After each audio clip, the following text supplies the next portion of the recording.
dress. And in my head, I'm already counting my commissions because I'm young and, that's what I cared about at that time. And my manager calls me over and she says, Jen, don't you dare let that girl buy that dress. And I'm like, what? But it's such, oh, you disappeared. Are you still there? That's all right. Continue on. Oh, okay. But the commissions, it's such a great sale. And she's like, no, she's going to go home. She's going to show her friends this dress. They're going to say, where on earth did you get that? Never shop there. And she's going to return it. We're a local boutique and we rely on repeat business. I said, huh.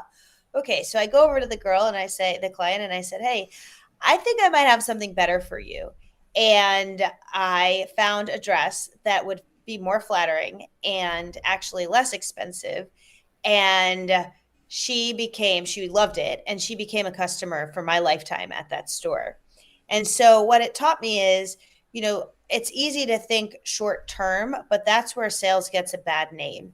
And so part of my teachings is to help people understand, when you think long term and you think relationship instead of transaction, then you can begin to really sell from your heart instead of, you know, being Yes, self-centered. that is a big one for a lot of people.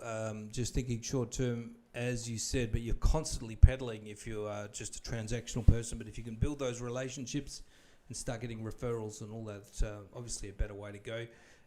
What I was going to ask you is probably some of the biggest fears that people have. Well, things they don't know is the best way to handle rejection, and how do you know when to stop following up, Jennifer?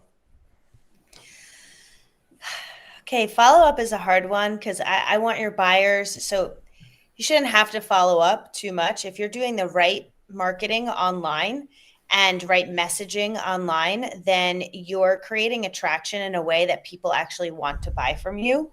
But I believe that if it's a high ticket sale and like not a course sale, right? Or some sort of um, launch for a program. But if it's a high ticket sale where you're going to do customized work and you believe in your heart of hearts that you can really help the person, then I believe you shouldn't give up on them. You should continue to follow up on them until you feel that you've exhausted all of the possibilities of working with them.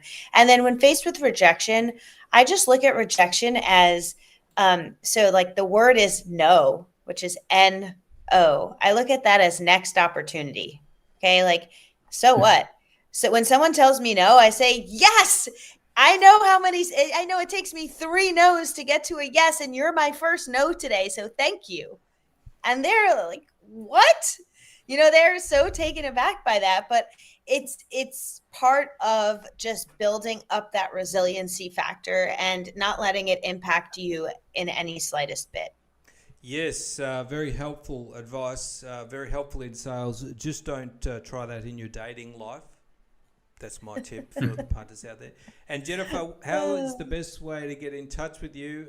On your website, Yeah, jenniferblake.co. yeah.